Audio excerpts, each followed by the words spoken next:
This is Pod Populi, podcasts for the people.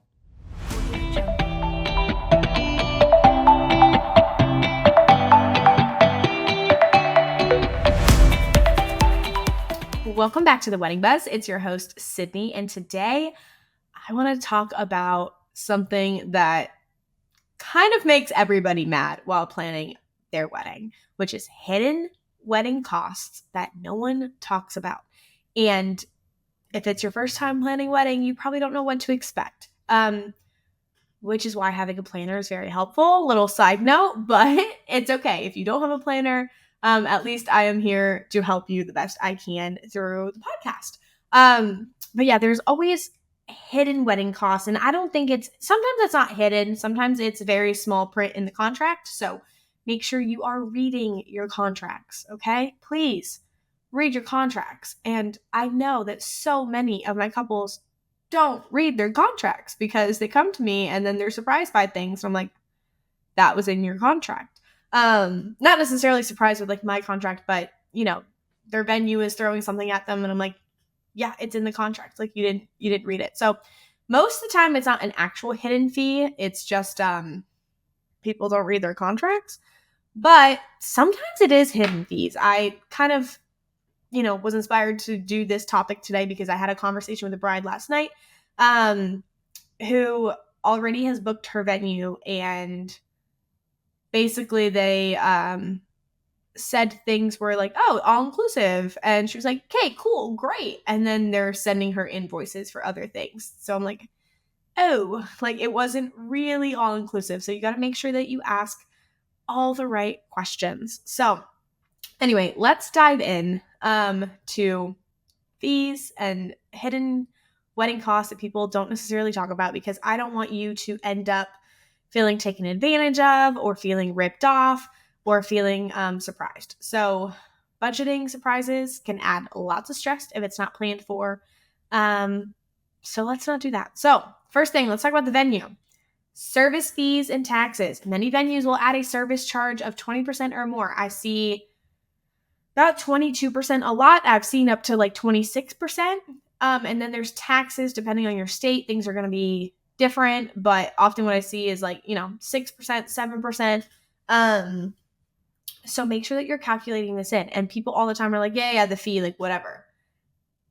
But if your venue includes catering, or sometimes catering will have this fee as well, if it's separate, 22 to 26% of your total bill is a lot of money. It can be another $5,000, $8,000, $10,000, depending on how big of a wedding that you're doing. In South Florida, in the Palm Beach area, weddings are not cheap down here. And so this 20-something% adds a lot of money to your final bill. And so I want you to, when you're making your budget, add a line item in there of fees, and make sure that you actually calculate how much 20-something% of your bill is going to be before you are signing your contract with your venue or your catering, because it can be a lot and people don't realize it. People are like, oh yeah, like a 20% fee, whatever. And then later they realize that 20% is thousands of more dollars. So make sure that you're looking at that and calculating that before you sign a contract. And it's not necessarily a bad thing. All the venues do it. All the caterers do it. Just make sure you're aware of what it is actually going to cost. Setup and breakdown fees. Some venues charge extra for early access or late teardown. So make sure that you are aware of what time can we get into the venue, because there are so many that say like, yeah, you can get ready here. And then you find out, oh, well, 2 hours prior is free, but to come at 9 a.m. is another $1,000. So make sure you're asking about setup times, what time you can have access to the venue, and when do you have to have everything broken down? Are there fees for breakdown, etc.? Setup and breakdown is a lot of it's a lot of labor depending on what it is. If they're setting up tables and chairs and linens, and so it's not necessarily a bad thing if they're charging you these fees, but you need to be aware of these fees in the beginning. Extra hour fees. Do you want to party longer? It's going to cost you. So you might have the venue till 9:00 and then you realize, oh, wait a second. I want to party for more than like an hour. So can you extend it? Yeah, of course you can extend it. It's going to cost you. So sometimes they say yes and forget to mention that yes, but for a price. So make sure that you're just aware of that. Vendor expenses, delivery, and again, like setup fees. Florists, rentals, and cake vendors often will charge for transportation.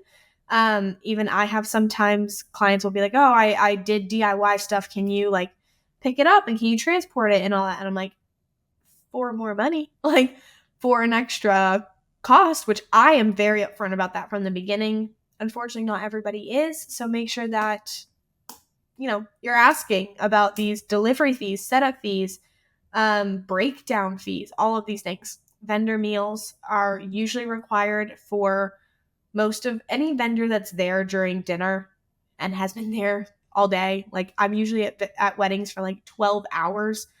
It's nice to feed me. I usually don't have anyone like fight me on it.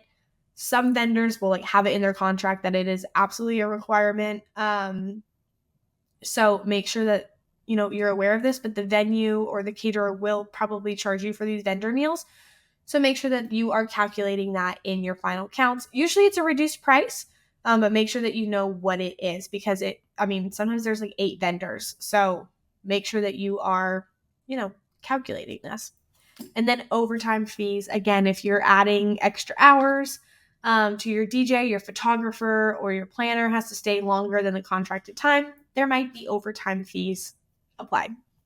And again, all the vendors are, these are our businesses. This is our livelihood. We're trying our best to make sure that you have the best wedding day ever, but we still have bills to pay. And in order for us to do a really good job for you, we need to, make sure that we are able to do that, able to pay a team and all that. So it's not that, they're trying to rip you off, but it's a business. I will say it's not nice if they're not clear about the fees. That is not fair. But just ask about the fees and make sure that you are aware of them and that they don't sneak up on you. Attire and beauty costs. So alterations cost a lot of money. So when you're calculating, like when you're going wedding dress shopping and you say, okay, my dress is $3,000. Okay, well, let's bump that up to $4,000 by the time you get your shoes, your veil, your alterations. It might be even more than $4,000. So tailoring is very expensive. So make sure that you are aware of that. Make sure you calculate your undergarments. Are you wearing Spanx? Do you need something special under a slip, tights, whatever you need? It all adds up. So make sure that you're aware of that. And then trial sessions. Hair and makeup trials are usually not included. It's usually another $200 to $300. Sometimes even more depending on what company you're using. So make sure that you are aware that your trial is going to be more money. And also with hair and makeup, gratuity. They always, pretty much require at least a 20% gratuity. So make sure that you are calculating that. And on the topic of gratuity, it's nice to do gratuity for, a lot of your vendors, the servers and staff at the venue or the catering, your planner, your DJ, photographer. A lot of time, it is nice to do gratuity. Some people require it.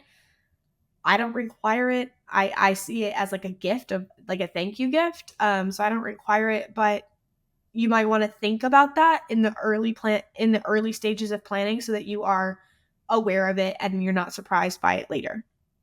Going back to attire and beauty, dress cleaning and preservation, if you want to do that afterwards, that's more money that often people don't really think about in the beginning.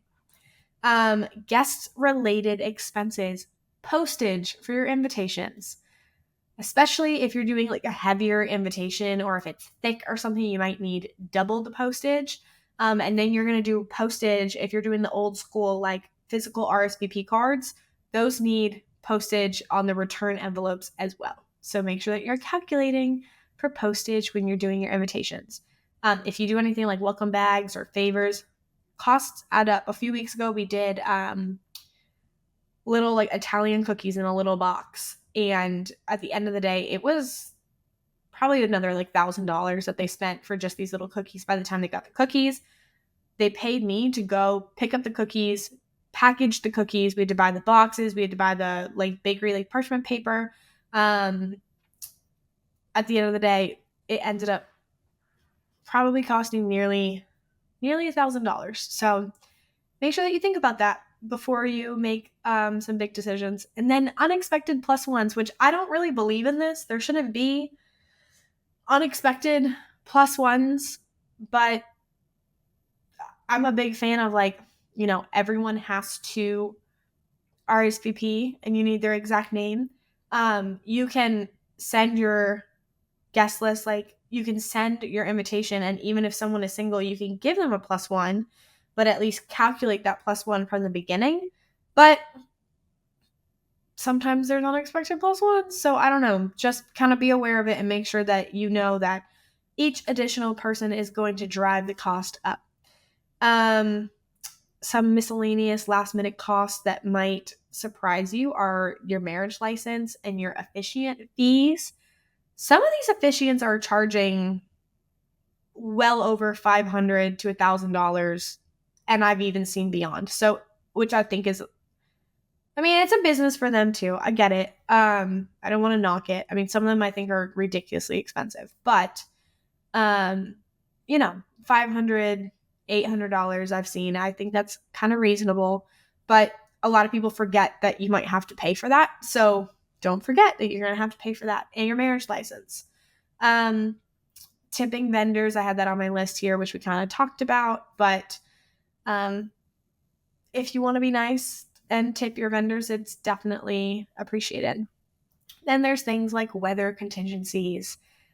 We hate weather. I can't control the weather, unfortunately. And so, unfortunately, sometimes it rains, especially when we're in South Florida. It rains a lot. So, tents, a lot of people last minute decide to add a tent, but then they maybe need it, they maybe don't need it, but that's another like $4,000 or $5,000 that you might be spending. You might be spending and then you don't even use it. So, kind of calculate that from the get-go if you're doing an outdoor wedding. Umbrellas, sometimes people add like space heaters or fans, depending if it's hot or cold, but all these things add up. And it's often things that last minute people are like starting to panic about because of the weather. So think about it in advance. And then transportation, people forget about, we need a ride here, we need a limo, we need a bus, we need a shuttle for your guests, especially if you're doing like a remote venue. Don't forget about transportation. Also, how are you getting to the wedding? How are you getting home from the wedding? Some people just take an Uber. Some people don't want to just take an Uber. So do you want some sort of ride for the way home? Transportation adds up. Even if you do Uber, that adds up quick too. So make sure that you're thinking about that from the get-go and you're not getting hit with unexpected costs.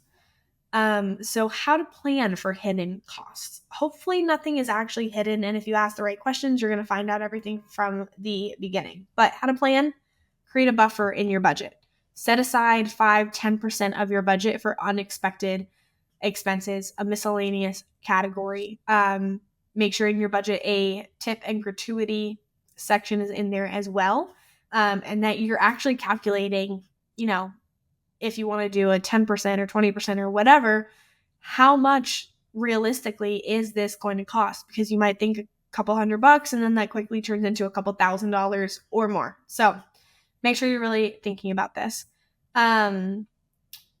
If you're getting like an all-inclusive package, make sure that you don't just assume that all-inclusive really means everything. Because sometimes it's like, we include the DJ, but the lights aren't included. Okay, well, most people want like basic DJ lighting. So it's like, it seems great, like it's all inclusive, but it's really not, which stinks. I don't like that. But I just suggest that you make sure you ask, all inclusive? Okay, will there be any other fees? Is everything I could possibly need actually included here? Go through the list before you sign that contract. Because the worst is if you think you're getting all inclusive, which means you're probably paying more money because you think everything is included. And then if things are not included, that stinks. Again, read your contracts really thoroughly. Hidden fees are often just the fine print. It's often in there. It's often just the fine print. And then just make sure you prioritize and cut costs where possible so that you are not maxing out your budget. So when if things do surprise you and pop up, you're not freaking out, that you're not left stuck, that you have, a little bit left in your budget where you can, pay for these fees that are popping up without absolutely wrecking your budget and stressing you out. Because you don't want to start, your new marriage absolutely stressed about money. It's not fun. I promise you. That's not how you want to start. So make sure that you make a really good plan from the get-go so there's no surprises. Even if you're not spending the money yourself, if you're getting the money from family, you don't want there to be fights. You don't want your parents to be mad at you. You don't want, all the shenanigans that happens from poor planning. So make sure that you're really looking into all the details so you can make good decisions and there's no surprises.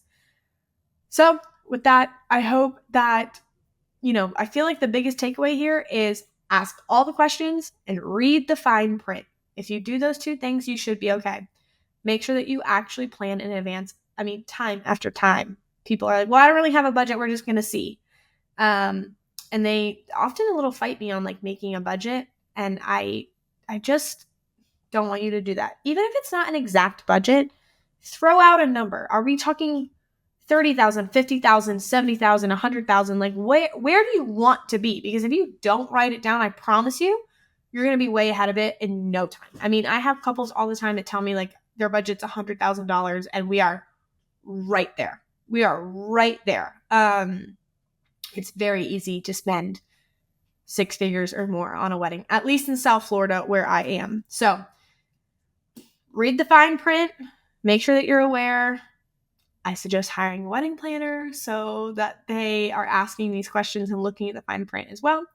But with that, I hope that, you don't have any hidden fees. I hope that nothing surprises you. Planning doesn't have to be so scary. It doesn't have to be bad. I know that I threw a lot at you, but, just be aware, read your contracts, and best of luck to you guys. So anyway, if you need any help, I would love to help you. Check out my website, delightfulplanning.com. Send me an email, Sydney@delightfulplanning.com, and we can do a consultation call. We can chat and then see how I can help you. Because even if you're looking for a full wedding planner, that'd be great. If you are just looking for some help, I do offer just like general planning sessions. And so we have like an hour together, or we could do a series of it. So if you are engaged for like a year, we can meet maybe like 4 times throughout that year and just do a consultation. You can bring me these contracts. We can read them together. You can tell me what's happening and, we can chat it out. And I love doing this with brides because it gets a lot done. And, it's a middle ground solution of they're not paying for a full planner if they can't afford it, but they're still getting some help and some direction, So with that, best of luck to you, and I will see you guys next week.